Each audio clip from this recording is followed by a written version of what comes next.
Welcome to one of the fastest growing sports YouTube channels out there, Gold and Blue Dude. And what I wanted to talk about today was the new black and blue division in college football, the Pac-12 South. Let's go.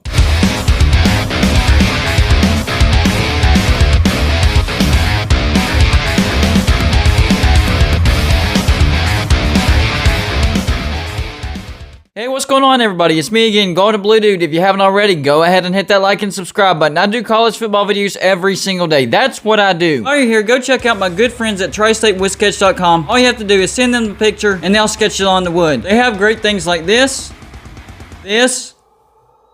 coasters, and if you're willing to pay a little bit more, something like this.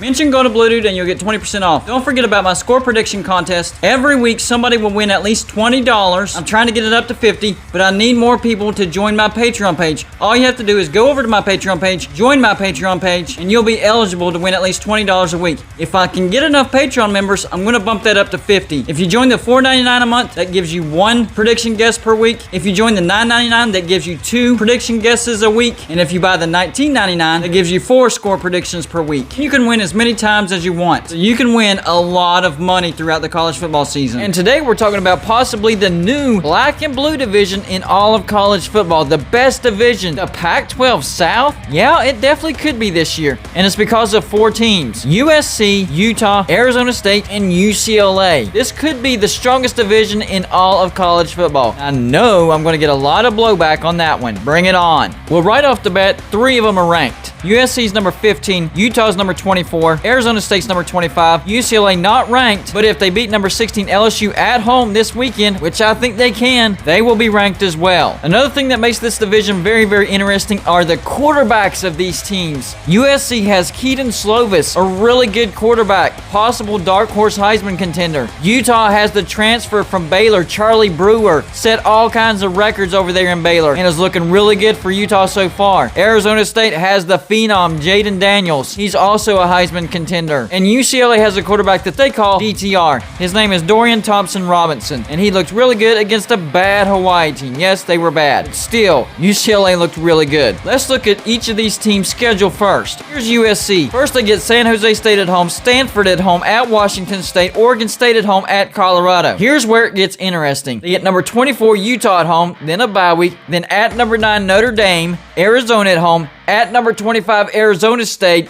at Cal, UCLA at home, and BYU at home. Now let's look at Utah's schedule. They start off the season with a home game at Weber State, then at BYU, at San Diego State, Washington State at home, then their bye week. Here's where it gets interesting for them. At number 15 USC, then number 25 Arizona State at home, at Oregon State, UCLA at home, at Stanford, at Arizona, number 11 Oregon at home, and then Colorado at home. Let's look at Arizona State's schedule. They start off the season with Southern Utah at home, UNLV at home, at BYU, Colorado at home, at UCLA, Stanford, and here's where it really gets tricky. At number 24 Utah, then their bye week, Washington State at home, number 15 USC at home, at number 20 Washington, at Oregon State, and Arizona at home. Now let's look at UCLA's schedule. Well, they've already beaten Hawaii at home 44-10. Next up, number 16 LSU at home, then a bye week, Fresno State at home, at Stanford. Here's where it gets really, really tricky for them. Number 25 Arizona State at home, at Arizona, at number 20 Washington, number 11 Oregon at home, at number 24 Utah, bye week, Colorado at home, at number 15 USC, and Cal at home. UCLA plays 6 ranked teams. That's incredible. So here's a scenario that I want to play out. Let's say that all 4 of these teams win their tough home games, but lose their tough road games, and win all the other games that they're supposed to win. Here's how it would look like. USC would get the win over number 24 Utah at home, but then lose at number 9 Notre Dame, and lose at number 25 Arizona State. That would put them at 10-2. For Utah, they would lose at number 15 USC, beat number 25 Arizona State at home, beat UCLA at home, and beat number 11 Oregon at home. That would put them at 11-1. Now Arizona State. So in order for this to be consistent, I have Arizona State losing at UCLA, at number 24 Utah, and at number 20 Washington. But I do have them winning at home against number 15 USC. So they finished 9-3. They're out of the Pac-12 championship picture and definitely out of the playoff picture. Now for UCLA. UCLA. They would beat number 16 LSU at home, beat number 25 Arizona State at home, lose at number 20 Washington, beat number 11 Oregon at home, lose at number 24 Utah, and lose at number 15 USC. That would put them at 9-3. Even though Utah would have the better record at 11-1, USC would make the Pac-12 championship because they would have the tiebreaker over Utah. Their other loss was at Notre Dame. That's not a conference game. Would a 10-2 Pac-12 champion USC get to the playoffs with a loss at Notre Dame and a loss at Arizona State?